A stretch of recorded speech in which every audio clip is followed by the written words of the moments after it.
In this episode of Sports and Compliance, Tom Fox and Stephen Martin look at the hiring by the Indianapolis Colts of Jeff Saturday to be their head football coach. Hello, everyone. Tom Fox back again with Stephen Martin for another episode. And today we are going to take up leadership issues from the world of sports and hopefully talk about them in the compliance context. So first of all, welcome back, Stephen. Thanks, Tom. Always great to be here. I'm enjoying our new sports and compliance podcast. So last week, the Indianapolis Colts hired Jeff Saturday as their head coach, having fired Frank Reich 2 days before. What made this hiring interesting from a lot of different perspective is that Jeff Saturday, although a former NFL player, had never coached above the high school level. So it was very interesting, the commentary last week about that hiring. We should acknowledge that we're recording this on Monday, November 14th, after Jeff Saturday had his first win as a head coach. So perhaps there is something there. But I really wanted to use that as a way to talk about CCO leadership, CCO skills. Can you bring non-compliance people in to run a compliance organization? And what does it mean when you go completely outside established set of norms here, the NFL coaching fraternity, to bring in someone new? Does that send a negative signal? So maybe what were your initial thoughts after you took a look at the hiring of Jeff Saturday? My initial thought, Tom, is you're showing how old you and I are by referencing the Baltimore Colts, because there's probably some listeners who don't even know that history. But it is quite something. I think it surprised everybody. Jeff Saturday was a great player for the Colts. He has a very close connection to the owner there, Jim Irsay. But like you said, he has zero, and we mean zero, coaching experience, whether it's college or pro, and all of a sudden became a head coach in the NFL. I think it'd be fun to dig into why we think that might have happened, which is an interesting commentary on some of the leadership, probably with the Colts. But I agree, when you start to look at hiring people and in a leadership role, what are the criteria and who defines that? In this case, it's certainly, if you looked at any of the media coverage over the weekend, everybody was just outraged that Jeff Saturday could have actually gotten the job. You and I listened to a podcast from Sports Illustrated that I thought was pretty interesting from their podcast network, that we're talking about, what interim coach really wanted this job, if there were others out there, because presumably you were going with basically a rookie quarterback who'd never played in the NFL or had gotten any time, and you were expected to maybe lose the rest of your games. Is that a great way to come in and try to be a successful head coach? But we both know a ton of people would have been happy to take that interim role and try to win a few games here. The biggest shocking part of it was, if you look at it from a professional standpoint as to what the requirements were, and this will be outside of the NFL's focus on diversity and under the Rooney Rule, but if you just look at it, was he qualified? The answer is no. If you look at what the standard approach would be, that you have to be a coach at the college or pro level, that you have to be ideally a coordinator, if not a head coach at those, or you've been on NFL staffs for a long period of time. But I think it's an interesting question. I'd like to get your view. Is that the only way, or really the only set of requirements that somebody can hire a person for? Why couldn't you do something that is different and unique if you thought it was going to fire up your team or change things, and get somebody who is an outside the box kind of qualifications? The man did play in the NFL for a number of years. He certainly understands how to get prepared for a game. But I'm interested in your take, Tom, on this. When you first saw the news versus now thinking through it. So when I first saw the news, I thought, that's interesting. He obviously has the owner's ear and nothing else was working. So maybe they just took a flyer on him. A podcast you referenced, I thought, had some really interesting insights around exactly what you said. No one would take this role on an interim basis because it appeared the Colts were tanking. Also, there was some commentary that suggested that not only was this an insult to the NFL coaching fraternity, but it was an insult to the team. So I'm a big union guy, and I just hadn't fully appreciated the union mentality of the NFL coaching fraternity. You're either one of us or you're not. And Jeff Saturday, you're not. You haven't paid your union dues, baby. Get down here and give me my money for the union dues. I thought that was really interesting. There was one commentator I listened to, a guy named Michael Lombardi, who has a GM shuffle. And after Saturday gave a press conference, and the press conference was basically, I'm a man. I know men. I can motivate men. I've been one of those men, and I'm going to go out and motivate them. Well, Lombardi's take on that was that is absolutely the wrong approach to take as a leader if you come in not having done that job before. You have to be humble. You have to acknowledge, I'm going to need a lot of help. I'm going to depend on a lot of people. I'm going to depend on my assistant coaches to put together a game plan. I'm going to depend on my offensive play caller to call the game. Same on the defensive side. But he did say, Lombardi did say, if Saturday stepped back and focused on one or two things that he could do well, and Lombardi acknowledged that he could go into a locker room and give that rah talk. And he could go into a locker room and say, boys, we're going to go out and we're going to be tough. We're going to fight and we're not going to give up. And I've been one of you and I will continue to be one of you. And it struck me that Saturdays took that approach. Obviously, they had a game plan developed by the assistant coaches. They brought in someone else to call the plays. And then, to your point about the second-year quarterback, University of Texas grad, have to throw that in, Sam Ehlinger, who was 0-2 at that point, he gets benched after having been announced by the prior coach he was the starter for the rest of the year. Right. So Saturday made a decision to put Matt Ryan, the bench quarterback, back in, and Matt Ryan led the Colts to the fourth quarter comeback this year. And that's a pretty impressive stat for any quarterback.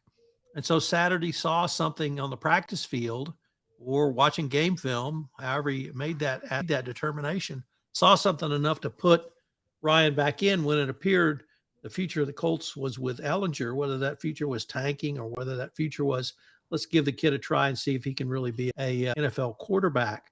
That's an interesting question right there, because Saturday decided to go with the guy who was way more experienced, who'd played in the Super Bowl, had been one of the NFL stars for years and years. So you're going with a guy who you think may be able to control the game a little bit better for you and your first NFL coaching experience. Exactly. For that combination of factors, and probably the biggest factor, they were playing the inept Las Vegas Raiders. They were able to win on Sunday afternoon. But the things that really struck me, and I think we have to talk about the Rooney Rule, and that's the NFL diversity rule, which says you have to interview a certain percentage of minority candidates before you can make a final decision. Well, that didn't even come into play. So number one.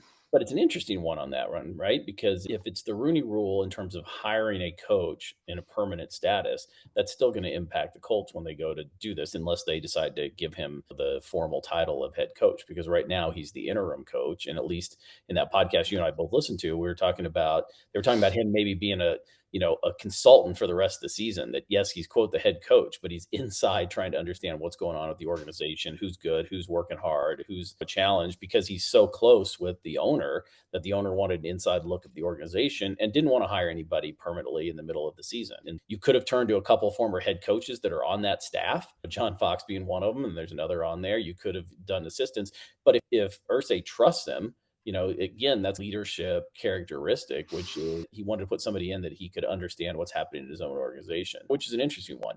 Now, if they went ahead and give Saturday the job based on this, I totally agree with you that it would be in complete violation of the idea of the Rooney Rule. And it's going to be interesting to see what the NFL would do here in that kind of situation if Irsay decided he wanted to offer him the full-time. I was trying to think of any analogy I could come up in my corporate professional life where someone I felt who was completely unqualified for a job got promoted to a true leadership position. And frankly, I could not. There were people I worked for that I didn't think were the sharpest tacks in the shed, but they tended to surround themselves with very sharp people. Right. And they listened. And when they made a decision, it was based upon garnering a large number of at least information, or if not consensus. And I just couldn't think of an example I've come across. Although we both grew up in a time when in high school and probably even college, coach taught a lot of classes, and coach might have taught algebra poorly. He might have taught history poorly. In the corporate world, coach may have been the head of HR, once again, somewhat poorly. There are those, but I just couldn't think of an example. And I wanted to ask you, have you ever worked in a corporation where you saw someone promoted who you really didn't think had the chops to do the job? Oh, I've seen people get promoted or hired that either shouldn't have had the job or were problematic for sure. I think but also a lot of times you get hired based on connections, right? Or you get hired based on things that would be outside of kind of the typical qualifications. And I think that kind of begs the question here, which is Jeff Saturday truly unqualified? If you just talk about did he have coaching experience, then he's unqualified, right?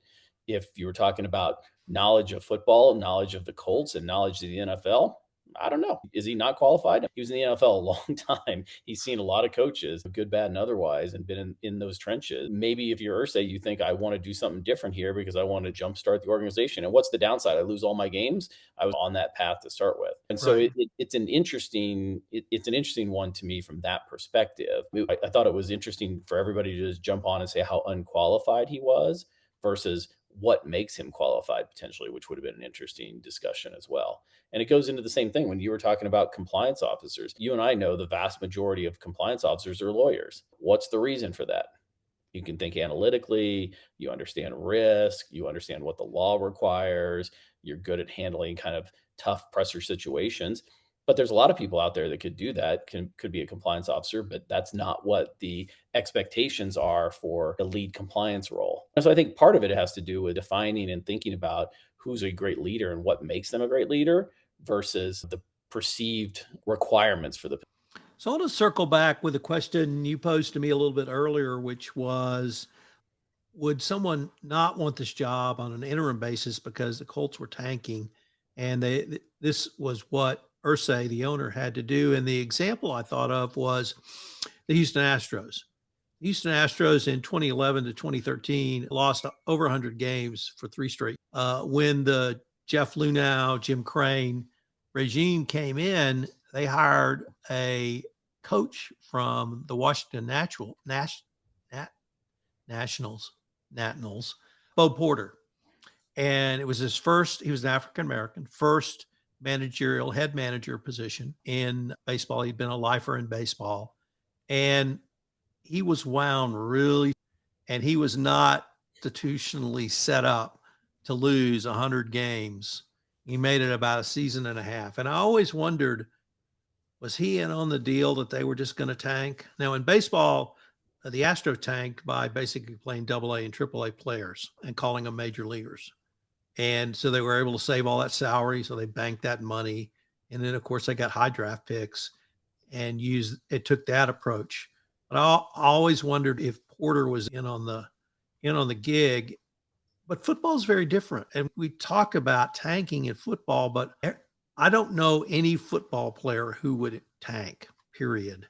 They're very competitive men, and they've been doing this for a long time, and they're not going to stop trying. I suppose you could cut or play practice squad players or something like that, although that would be so obvious. I think everyone would be up in arms, but I just can't recall a time where I saw a football team successfully intentionally tank. Ever think you Well, saw that? no, and it's an interesting one when you raise it because tanking is a big problem in the NBA as well, too, right? Because players can be out there but just take the games off. And I know the commissioners now having to try and address that issue because people do it to go after draft picks. But you're right in the NFL. And when if you remember the Miami Dolphins over the last couple of years, right? The coach was told to tank the games. And I think he went 6-1 or something down the stretch Right. after the owner told him. So it can go the other way. I mean, it very easily could have been Irsay thinking, we're going to lose anyway, so what does it matter? I'll get the guy inside. We can figure out what's happening here. Or let's just take a shot and see, because what's the downside? It may have well fired up the team to beat the Raiders yesterday. It may have gotten them. It's that us against them mentality, which in sports can go a long way. And in the NFL, there is not much difference in talent level among these teams at the end of the day. You're seeing so much parity in the NFL that on any given Sunday, it's always been that way, but it's especially true now. You take the Green Bay Packers yesterday; they had lost 5 in a row and looked like a horrendous team. And you had the Dallas Cowboys who were hot coming in, and they lost a 14-point lead in the NFL in the fourth quarter when Dallas was something like 191 and 0 when leading by 14 points going into the fourth quarter and ended up losing that game. And so you just don't know. I mean, I think it's interesting. I suspect Saturday got those guys fired up. And while some of the players may have thought, can this guy coach? I think they actually have a lot of respect that he was a player who won a Super Bowl and he was a player who played in the NFL a long time. And, that part of leadership can be motivating and driving. So, what about the point I tried to articulate a little bit earlier that if you are new to a position and you do feel like perhaps you need help, asking for information, putting people around you, trusted advisors around you. We've both been in the compliance field for a long time. And I tried to think through if I got appointed to chief compliance officer for any major company, I'd be on the phone calling you, I'd be calling my friends. Oh, what do I do? But really, you can put good people around you if you're in that position. And is this potentially an example of that leadership style where yeah, it's his first time to be a head coach in the NFL, but he's got a structure around him that he can fall back on to do some real coaching duties. Yeah. Look, so I think from a position standpoint, so you think about it, I'm a new compliance officer, right, at Skillsoft, but I'd been previously a compliance officer at other companies, but I'd been outside working as on the law firm and a consultant for, I don't know, 12 years. Going back in, I felt pretty confident about being a good or at least decent compliance officer at the end of the day. But I didn't know the company, the people, the issues, or any of that. And so I came in with the idea of, yes, I'm the leader of the compliance function, but I'm new to the organization. I need to learn the organization. I need to understand how to get information. I needed to work with a number of different people because the only way you're successful as a compliance officer, no matter how talented you are, is when you're working with a number of different parts of the organization, right? To embed compliance throughout the organization, to proactively understand what the risks are, to try and get more upfront kind of handling issues as opposed to just reacting to them and really being that trusted advisor. And that takes a long time. Doesn't matter what qualifications you have at the end of the day. You're all still starting out in a new job. It's kind of the same with Saturday. He has, quote, different qualifications than other coaches. But how many former players have we seen go into coaching? Almost a ton of them are. It's very rare that somebody like the Miami head coach, Miami Dolphins head coach, wasn't a player, didn't have that kind of experience. And so there's no reason why Saturday's just bringing a different set of tools to the organization. And if you talk about, you have your coordinators and you have your defensive and offensive coaches and you have all of your data analytics people and you've got all the support systems there, is it really the most important thing to have actual game experience? I think it's important. I don't think it's absolutely critical. I think it's going to be really fun to watch what Saturday does for the rest of the season here because he has a free roll at it now, right? Because nobody thinks he can do the job. Everybody's been panning him, and he just won his first game right out of the gate.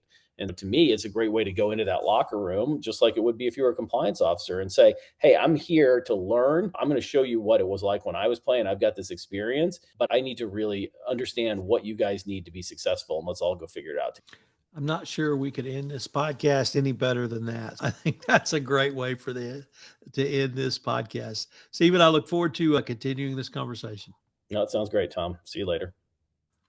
This is Tom Fox again. Thanks so much for listening to this episode of Sports and Compliance. I hope you will join Stephen and I in our next episode. Sports and Compliance is a production of the Compliance Podcast Network.